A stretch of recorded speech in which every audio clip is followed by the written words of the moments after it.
Mari pada malam ini saya mau mencoba sharing kepada Anda semua. Apa yang dilakukan Tuhan dan bagaimana Dia menuntun saya.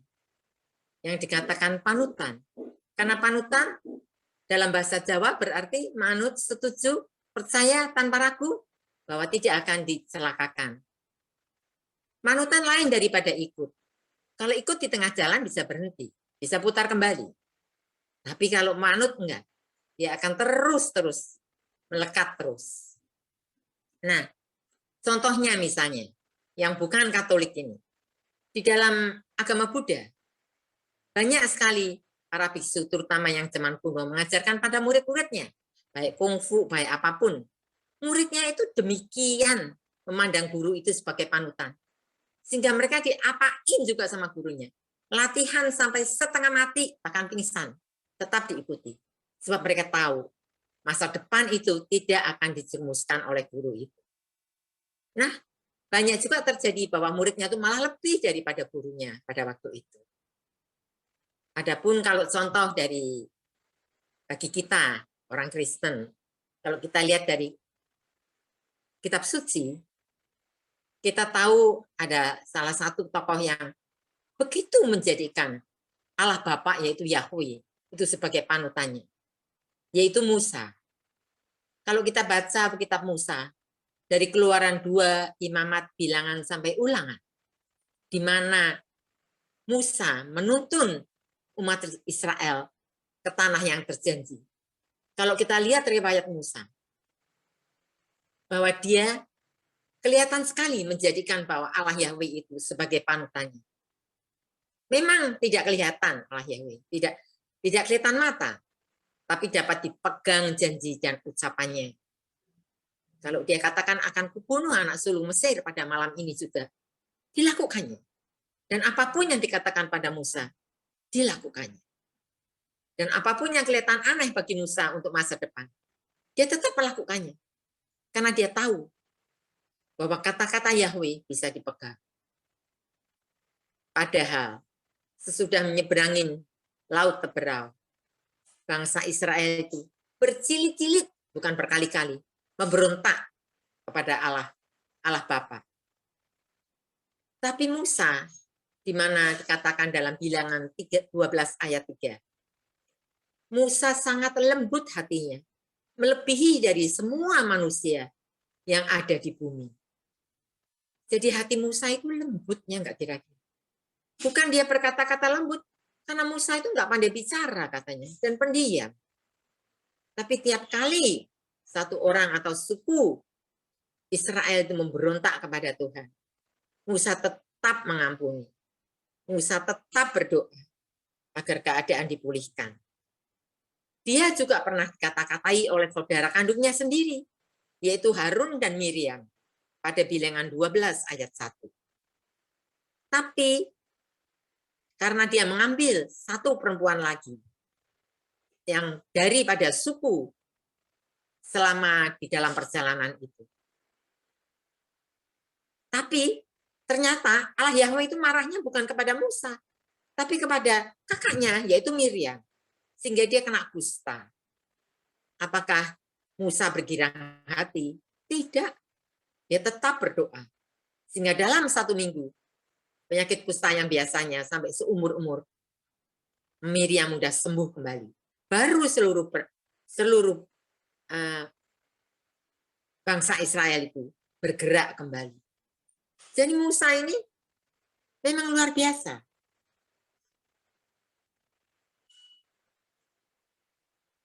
Enak nggak enak, banyak nggak enaknya malah. Musa tetap menjadikan Allah Yahweh sebagai panutan. Contohnya lagi, waktu dia naik ke Gunung Sinai, itu mungkin usianya 85 atau 90 ya, Musa itu. Dan di sana dia berdiam sampai 1 bulan. Dan turunnya kembali, dia membawa loh batu, yang kalau lihat dari gambarnya, kira-kira beratnya 10 kg. Dia sendirian lagi. Tapi dia tetap ikut apa yang dikatakan oleh panutannya, yaitu Allah Yahweh sendiri.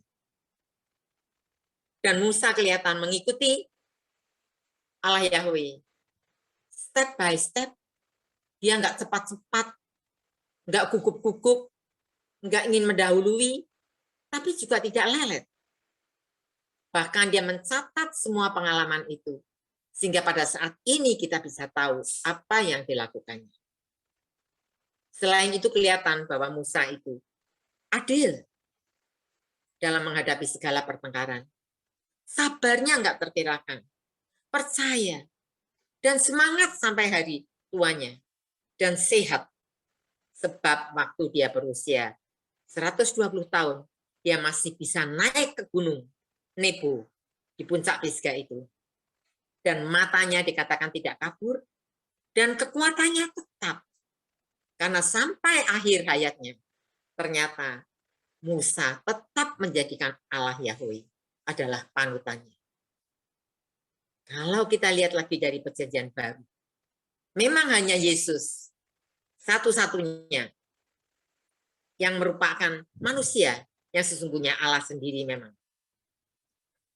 Yang benar-benar mengikuti Allah Bapa yang adalah Allah Yahweh sendiri. Dia mengikuti demikian rupa sehingga menyangkal dirinya sendiri. Kita tahu, kita semua sudah tahu bahwa lebih baik piala ini berlalu daripadanya. Dia nggak mau meminumnya. Tapi meskipun begitu, dia tetap mau meminumnya juga. Kalau Allah Bapa menghendakinya. Karena apa? Karena dia percaya bahwa Allah Bapa pasti punya tujuan yang baik bagi masa depan. Nah, sekarang sudah berlalu 2000 tahun. Musa malah udah jauh lebih lagi. Nah, bagaimana pada kita manusia modern ini? Lebih-lebih setelah ada COVID-19. Nggak ada yang tahu akan ada COVID-19. Ada sih yang tahu, yaitu yang membuat COVID itu sendiri. Nggak tahu siapa. Tapi sekarang nggak pernah jelas. Pasti COVID itu tidak dibuat oleh Allah yang sekarang ini. Itu dibuat oleh manusia. Tapi manusia tidak ada yang menyangka bahwa itu akan menjadi pandemi. Bahkan karena pandemi ini, Tuhan bisa berbicara dengan lebih luas dan lebih baik lagi bagi semua manusia yang dikasihinya. Sekarang tercatat sudah 222 juta yang pernah terpapar oleh COVID itu. Dan yang meninggal 4.600.000. Jadi untuk seluruh dunia, kalau dihitung, yang meninggal itu cuma 3,9% kira-kira. Jadi kan sedikit sekali dibanding yang terpapar. Tapi lihat, apakah kita semua seluruh dunia tidak ketakutan? Termasuk saya takut, saya bingung, saya galau. Apalagi saya sekarang hidup sendiri bersama anak-anak saya. Saya takut, saudaraku. Kalau pertolongan Tuhan nggak datang, gimana saya? Takut juga. Bagi saudara-saudaraku juga. Gimana kalau saudara-saudaraku, sahabat-sahabatku, teman-teman sepelayananku terpapar COVID? Saya takut loh. Bukan hanya saya takut karena untuk diri saya sendiri, enggak. Sebabnya kalau mereka semua terpapar COVID, baik keluarga saya, baik bukan orang-orang yang kusayangi, dan saya jadi sendiri hidup. Itu saya takut. Ya, makanya saya berdoa, saya ketakutan juga. Saya takut juga kalau semua anak kos pada kabur. Jadi kan saya tinggal sendiri di rumah. Nah, jadi macam-macam ketakutan dan kegalauan saya ini sebenarnya. Sudah gitu pembantu minggat lagi karena ketakutan akan COVID itu juga. Ya, jadi gimana? Tapi Tuhan itu tidak pernah kurang akal, kita tahu kan. Tuhan itu sungguh baik, sungguh murah. Justru melalui pandemi ini, dia membukakan begitu banyak hal yang saya tidak pernah tahu, yang saya tidak pernah mengerti, dan tidak saya sangka-sangka. Kita semua dari Immanuel, oleh Bu Edith kan didorong untuk doa jam 2 pagi. Saya itu jarang doa jam 2 pagi. Ada sih sekali-sekali. Tapi nggak tekun gitu tiap hari. Tapi mungkin melalui ketakutan dan kegalauan itu, saya jadi semangat untuk setiap jam 2 pagi. Kadang-kadang, sering juga, saking saya semangatnya, saya nggak bisa tidur. Ya dibilang, tidur jam 10, nanti bangun lagi jam 2. Saya bilang, mana bisa ya? Nggak bisa memang. Jadi saya nggak tidur, sering-sering saya nggak tidur, terus sampai jam 2 pagi. Sesudah ujian penyembahan dan doa, saya nggak bisa langsung tidur. Jadi saya kira-kira hampir 1 jam, dari jam 2 sampai hampir jam 3. Mengapa kok bisa lama? Saya juga heran. Ternyata Tuhan membawa saya kembali kepada puji-pujian dan penyembahan. Maksudnya bukan puji-pujian dan penyembahan yang ya memuji-memuji lah, yuk ada memuji menyembah, enggak.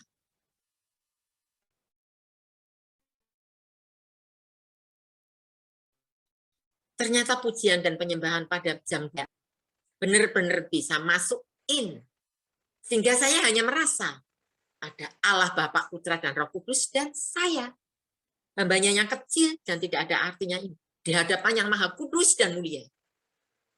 Saya sampai sering dalam pujian itu saya lupa diri. Saya heran gitu. Nah, itu yang menyebabkan doa itu bisa lama. Sebenarnya pujian dan penyembahannya yang lama. Dan lagu-lagu yang lama-lama sekali bisa balik kembali. Padahal Anda tahu, saya ini bukan penyanyi, bukan apa-apa. Nah, naik lebih tinggi nggak bisa, turun ke bawah, nadanya saya nggak bisa. Tapi justru melalui pujian dan penyembahan itu, Tuhan mampukan saya. Bukan berarti saya bisa bernyanyi, pintar, enggak, tetap aja enggak. Iya. Dan lama-lama doa saya berubah. Dulu kan banyak permintaan doanya kan. Aduh Tuhan, gimana nih COVID-nya ini? Aduh, ayo dihapus COVID-nya. Ayo COVID-nya dimatikan. Permintaan saya itu macam-macam. Yang dihapus lah, yang dimatikan lah, yang seperti di daerah-daerah itu, di mana ada bom, ada apa-apa pakai senjata modern bagaimana, engkau pasti lebih daripada senjata modern itu. Engkau pasti bisa mematikan COVID itu lebih daripada itu. Jadi macam-macam menurut daya pikiran saya. Apa yang saya pikirkan, apa ini, nah itu yang saya minta. Nah,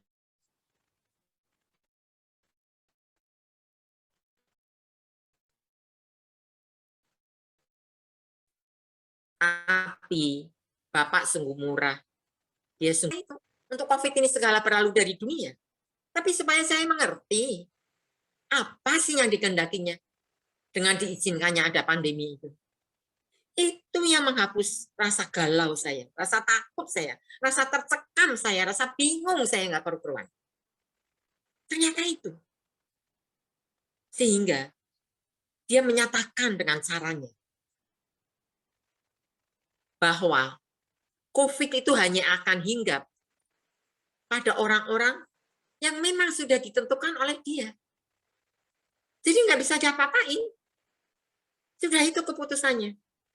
Dan yang harus pergi dari dunia, memang dia harus pergi.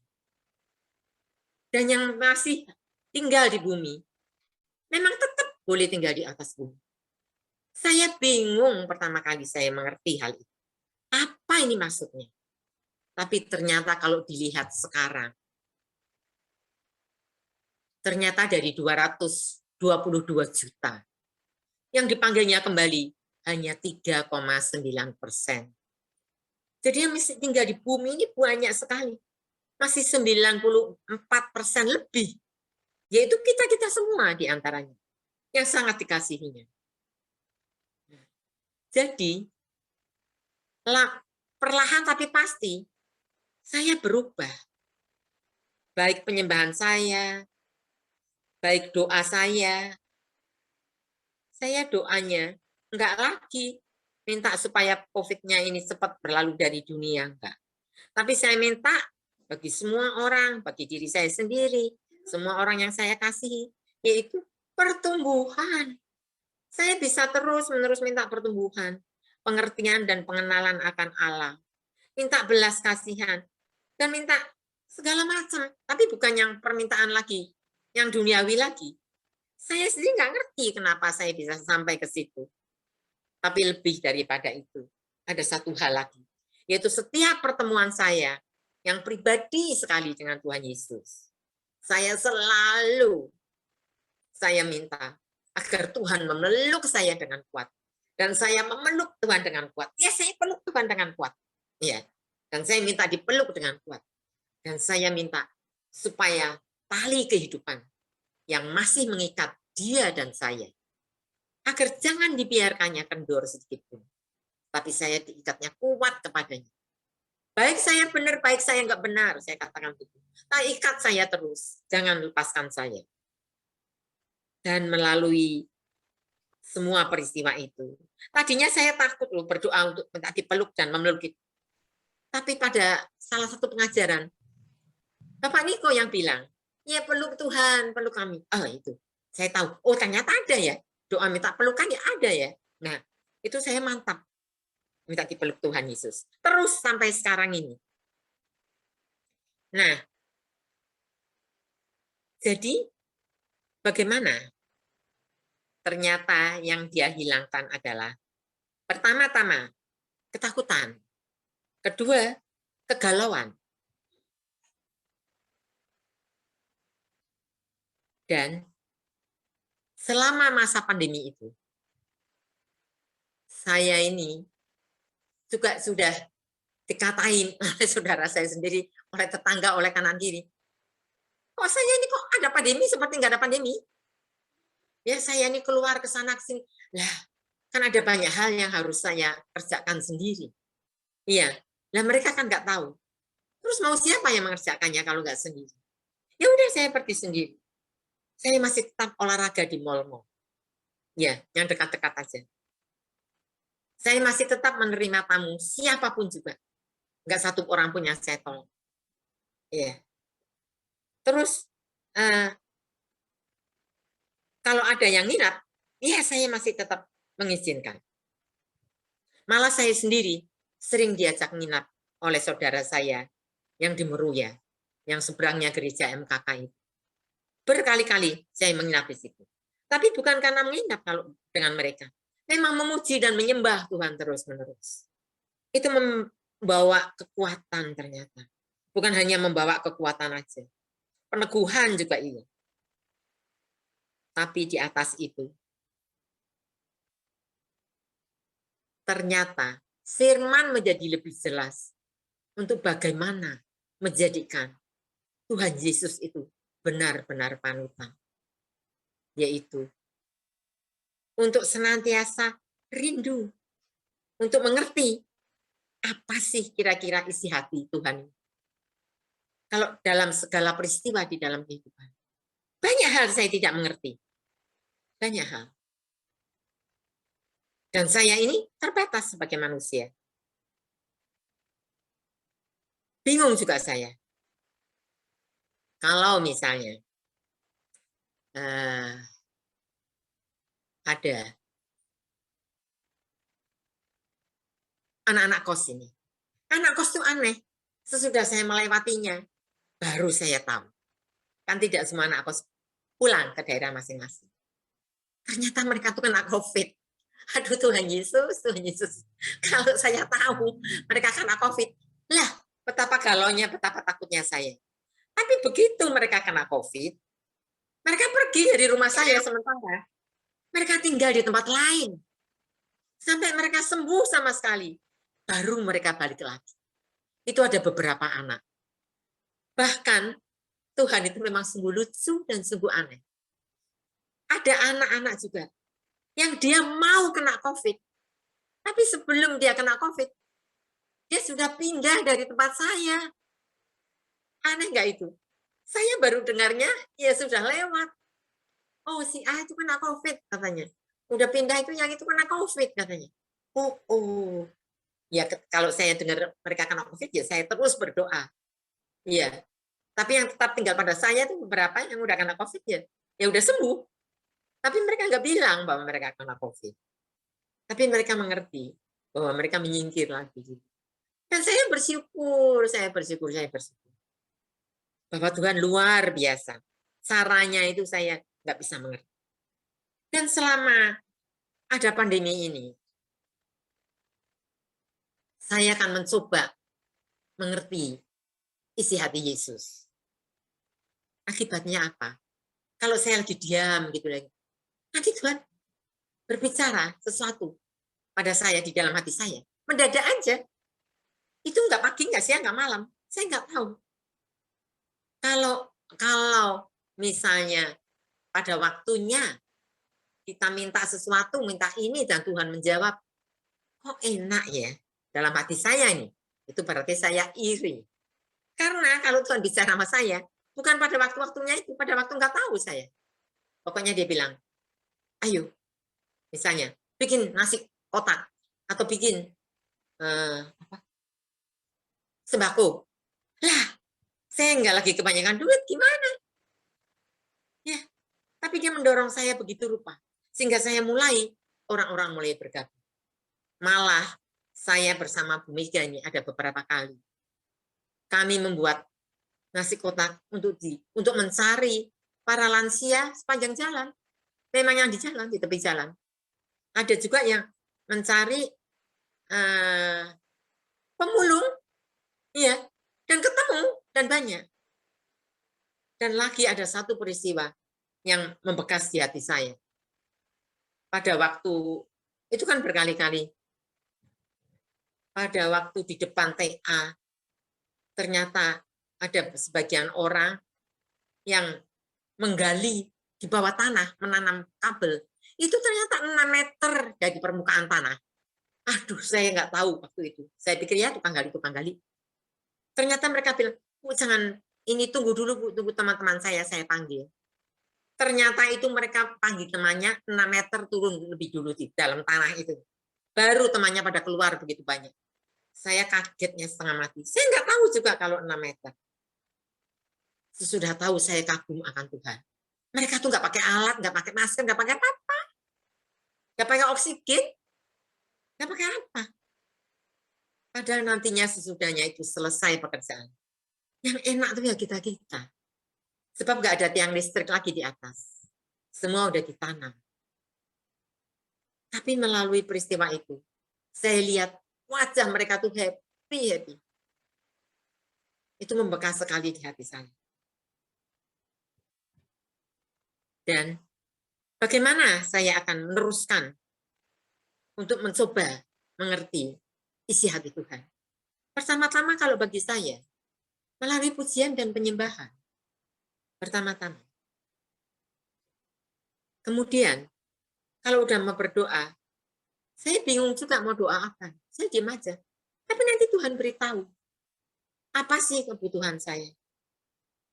Saya sering berdoa bahwa saya membutuhkan Engkau lebih daripada masa laluku. Ke depan aku sangat butuh Engkau. Aku amat sangat membutuhkan. Mari pegang jalanku, pegang hidupku. Baru saya bisa merasa lega. Kalau saya sudah menyerahkannya begitu. Dan mari beritahu aku. Dan aneh ini secara duniawi. Selama masa pandemi ini, banyak orang berjualan makanan ini itu ya. Nah saya itu hampir nggak pernah pesen, nggak pernah beli. Karena saya dapat kiriman terus dari mana-mana. Bahkan yang tinggalnya 100 km dari saya, masih mengirimkan makanan. Baik dari CP, dari TA, karena ada Gojek. Baik dari Mangga Besar, dari kota, dari sana, saya nggak tahu lagi. Pokoknya ada aja. Dan saya nggak milih, saya nggak pernah bilang kepengen ini, itu juga enggak. Tapi saya tahu bahwa sesungguhnya lah Tuhan luar biasa. Dan kalau Tuhan mau, saya mengantar orang vaksin, siapapun dia, saya nggak pilih-pilih. Ya udah ngantrin. Harus nganterin dia, harus daftarin, harus lihat dulu ke sana begini, bolak-balik. Ya udah lakukan. Jadi saya tahu bahwa kalau kita mencoba Saya mencoba untuk mengerti isi hatinya, untuk melakukan apa yang dia ingin. Ternyata balasannya jauh lebih daripada itu, yaitu diluputkannya saya dari ketakutan, kekhawatiran, kegalauan, dan pandemi itu sendiri. Bukan hanya saya, tapi pada keluarga besar saya, pada masyarakat di sekitar saya, pada teman-teman sepelayanan saya, pada Bu Edith, dan yang lain-lain, yang diselamatkan Tuhan.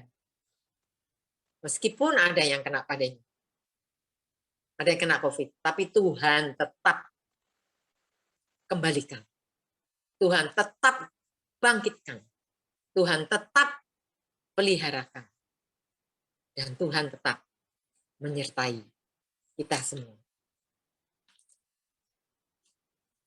Jadi, apapun yang saya mengalaminya, apapun yang saya lakukan, padahal menurut saya nggak seberapa apa yang saya lakukan. Tapi Tuhan benar membalaskannya jauh lebih. Ya karena apa? Ya karena saya mencoba menjadikan dia panutan sungguh. Sekarang, saya ingin menjual rumah, semua orang juga tahu. Sampai sekarang, rumahnya memang belum laku. Tapi ada satu yang saya percaya, bahwa dia tidak akan telantarkan saya. Bahwa pada waktunya, dia akan bertindak. Dan saya percaya, melalui Ibrani 11 ayat 1, itu yang menjadi dasar bagi saya. Dan hati saya mantap, saya tidak galau, saya tidak. Sebab saya tahu bahwa saya tidak mempunyai waktu, yang mempunyai waktu adalah Tuhan sendiri. Dan dia yang akan melakukan waktu itu bagi saya. Dan saya percaya, dan saya bersyukur senantiasa.